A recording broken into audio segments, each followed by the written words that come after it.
Hello, Packers fans. Welcome to the Green 19 podcast. I'm Dominique Yates. Joining me is Tom Silverstein and Ryan Wood. The initial 53-man roster is set for the Packers. So first, the first question for you guys, how many cups of coffee did you have today? I'm 3.5 mugs. I kind of gave up, but I don't know. Well, I think I had them all by noon, so I was pretty flying. I've had 0 cups of coffee today, so if I seem like I'm having a tood, there's a good reason for that. This is a long day. It's a fun day because we get to have some questions answered. I think all of us that are in this business like to have questions answered. This is a good day for that, but it starts at 7 a.m. and it doesn't end clearly until much later in the day.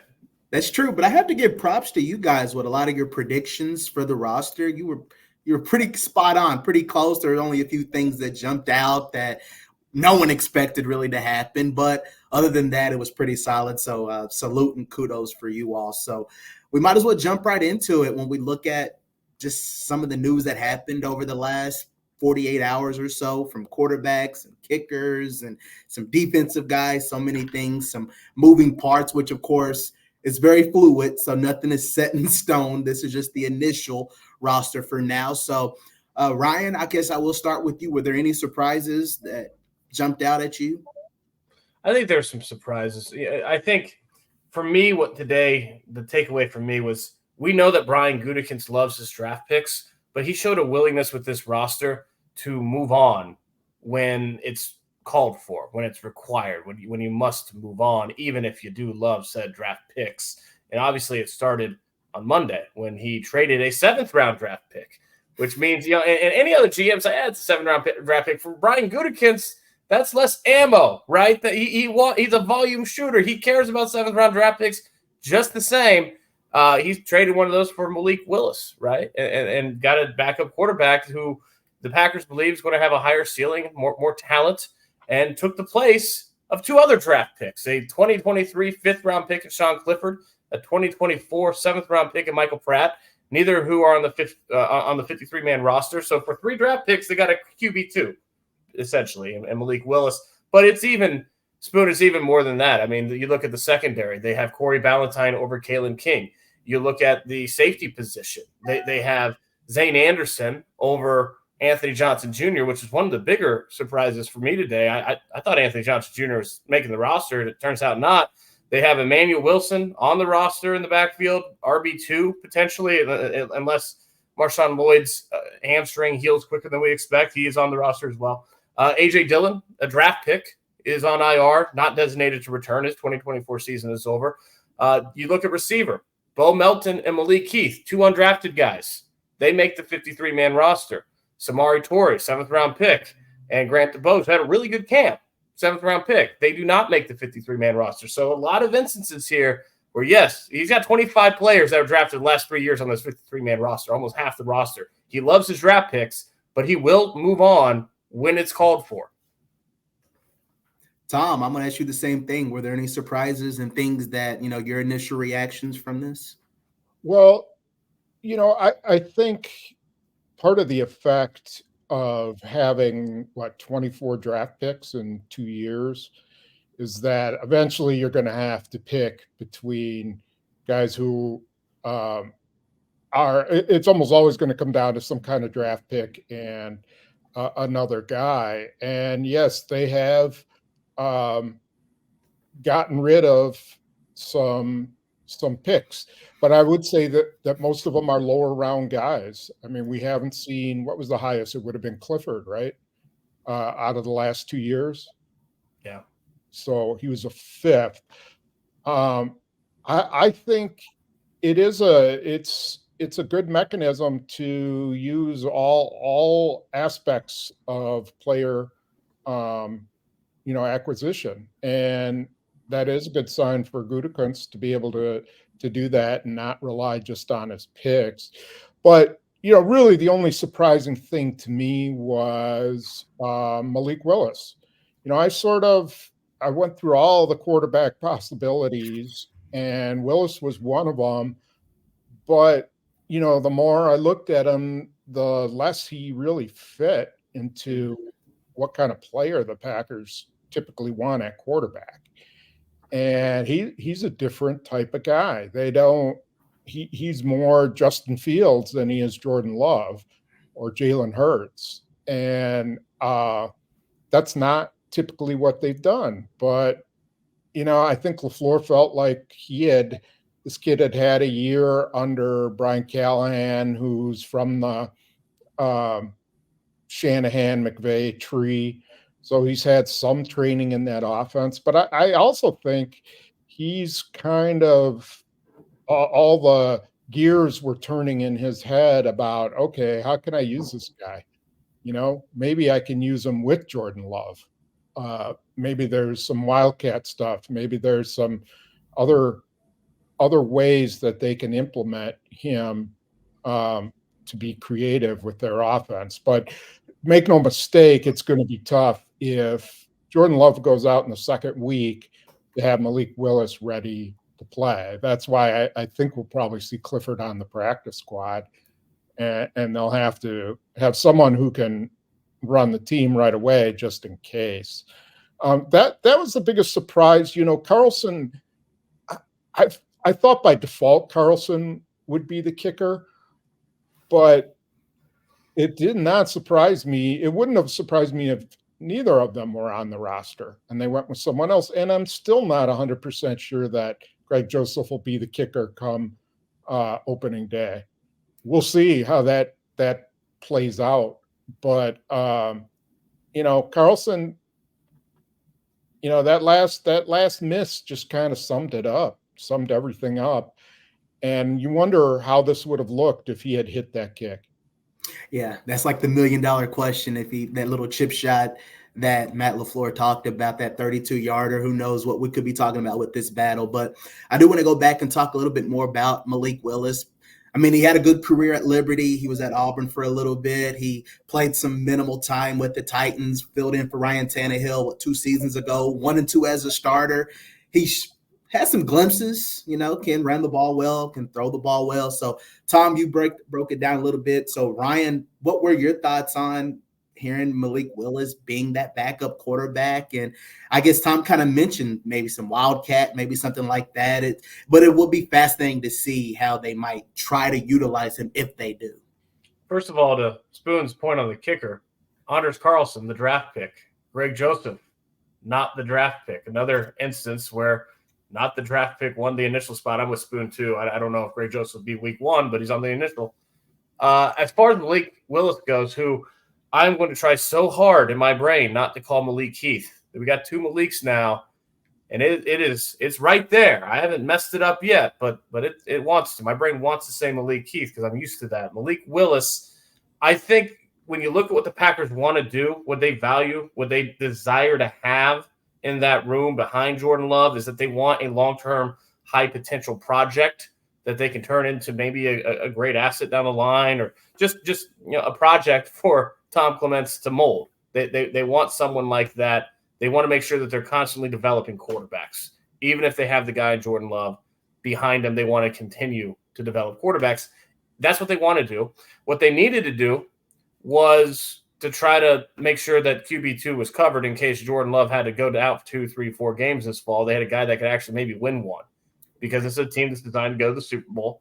And that the difference between winning one game and that short span could be huge. So they didn't have that with Sean Clifford. They didn't have that with Michael Pratt. I don't know that they have that with Malik Willis, but they have someone who has more raw talent. And ultimately in this league, raw talent tends to win. You want more talent than less. I do think Malik Willis has more talent than the other 2 options that they had available. In the perfect world, they would have gotten Ryan Tannehill, but Ryan Tannehill wasn't going to come here. He wants a starting job at age 36. He might not have a lot of those opportunities left. The pickings are slim this time of year at any position, but especially at quarterback. So I do think, to maybe the best of their ability, they were able to check off what they wanted with a long-term project to develop and what they needed, which was more talent from that QB2 position in order to try to win a game if you need to sometime in this fall. Question for both of you. I'll start with you, Tom. I mean, you kind of alluded to a lot of these guys, but if there was one guy who if you were in that Titans front office, you would have been fighting for, saying, actually, I think you should keep that guy. Was it Anthony Johnson Jr. or was it someone else out there? You know, so here's the thing. Of the group of guys who got cut, they're just, they had so many positions that were kind of sewed up. Like, I think they knew who their team was. And the only thing that, was in question were some of the second and probably more third positions than anything. So to pound the table for, Christian Welch, who, I thought deserved to get a spot. I thought Robert Rochelle would have helped them as a special teams player. But to pound the table for those guys, I just, there's no way, I don't see anybody that stands out to me where I'm like, oh man, that they just did him wrong. It's just not, they have too much settled talent or settled positions. I mean, they still, there's a few who I have some question about them keeping, but I don't have a lot of questions about who they released. I mean, will Andre Dillard be able to help them? I don't know. He's kind of, they're rolling the dice with him, probably because they don't have anything better that they can do there. That Travis Glover is all potential for the tackle. He's not ready to play at all, so that's a position. They probably could have got him on the practice squad. So yeah, they're just nobody. I'm just like strangling the general manager for releasing. Yeah. What about for you, Ryan? I agree with Spoon. I thought this even in Denver when they sat 31 players, like this is a team that knows its team, right? They know its roster right now, and then they do the same thing, sit 38 in the preseason finale. I don't think Brian Gutekunst, there was a lot that surprised him. I think he saw how this 53 is going to shape up. I do think that there were some difficult cuts. I mean, as I even went through my own projections, there's probably about 60 players that could have made this team. That's a pretty good number.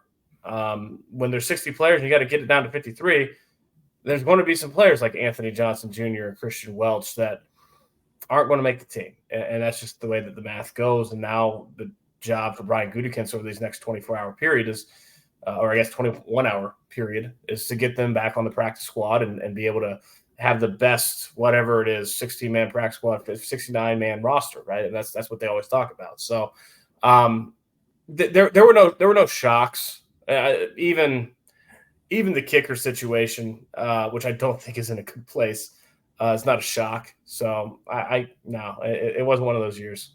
Yeah. I want to go to a point that I saw your tweet on, Ryan, as far as with A.J. Dillon being put on IR, him as well as Tyler Davis, Jonathan Ford on IR with a possibility of returning.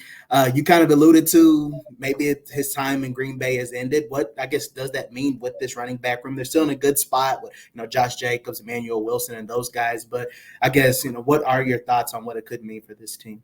I think the surprise there is apparently Marshawn Lloyd's hamstring is a lot closer to being good than what it seemed, because he never really did return. So we didn't have a good barometer on where he was with that. But if he's on the 53 and they put A.J. Dillon not on the 53 and not designated to return, that doesn't necessarily mean that it's a really bad stinger for A.J. Dillon, but it means he's not going to play with the Packers this year. So you have to think his time in Green Bay is very, very potentially done.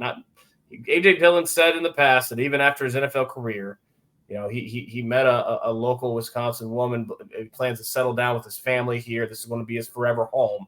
But his NFL time, very well, it appears is over here. And he's been a fan favorite and just never was able to kind of, his first year and as getting on the field in 2020, 2021, he showed some potential early on in his career, just was never able to get back to that point. So in Marshawn Lloyd, who, again, healthy hamstring, they've got a guy with more juice. They got a guy that needs to stay healthy, but he has a good burst and explosion, athleticism to be a playmaker in the backfield and kind of a secondary role. There you go. I don't want to take up too much more of your guys' time. Tom, do you have anything that you wanted to add on that? Yeah, the thing that kind of gnaws at me with Dylan is that they could have waived him injured, and then he'd have an opportunity to go play somewhere else, and they may still do that. But I wonder if there's something going on there with the injury, whether they found something or, and just knew that it was something that, they weren't going to mess around with. I'm not saying he was going to make the team. There's just something about that transaction that doesn't sit right with me. So I wonder if that'll be kind of interesting to see whether there's anything, more wrong with him than what we know.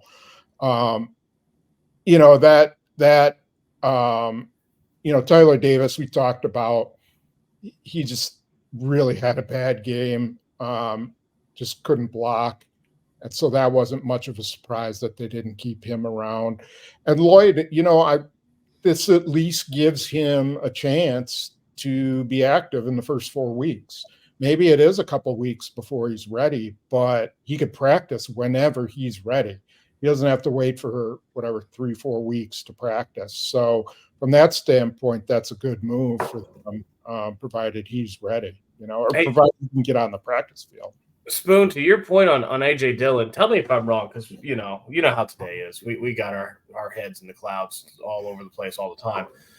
I know Jonathan Ford got the IR with the designation to return, but that's the only one, right? They don't have a second IR designation to return, if I'm Correct. mistaken. They can have two.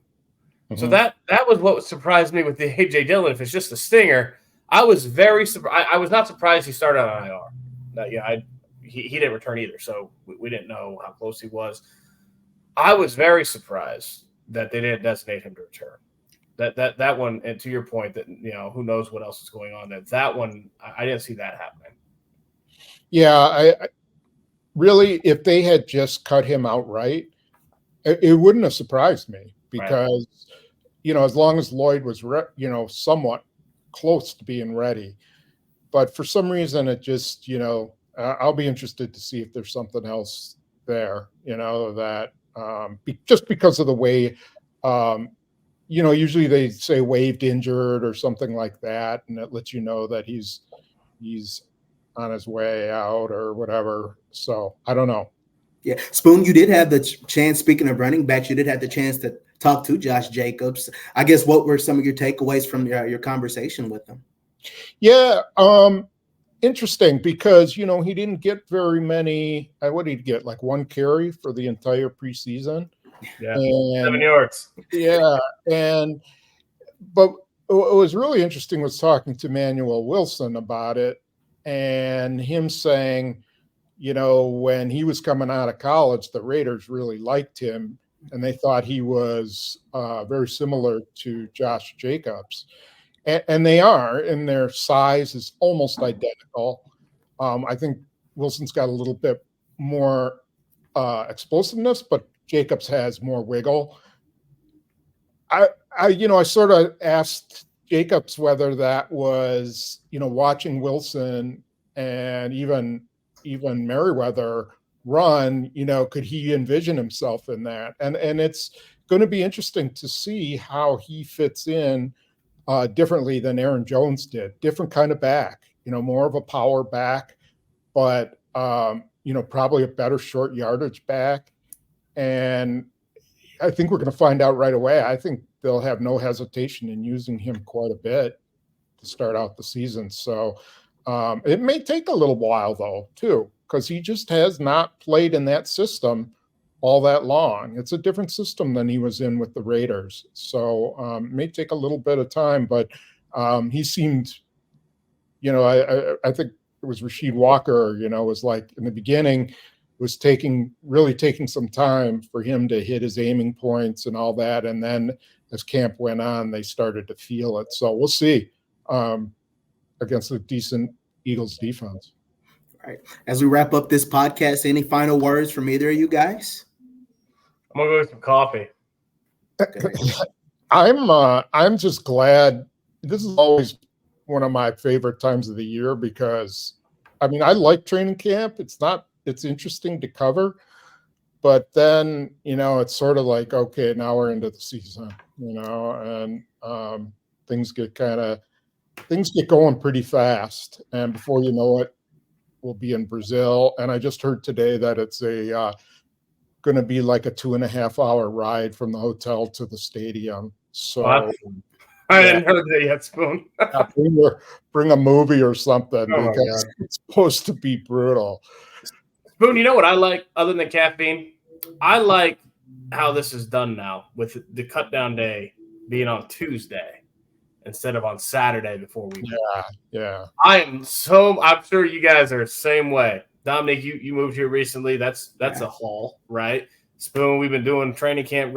I am so looking forward to this weekend.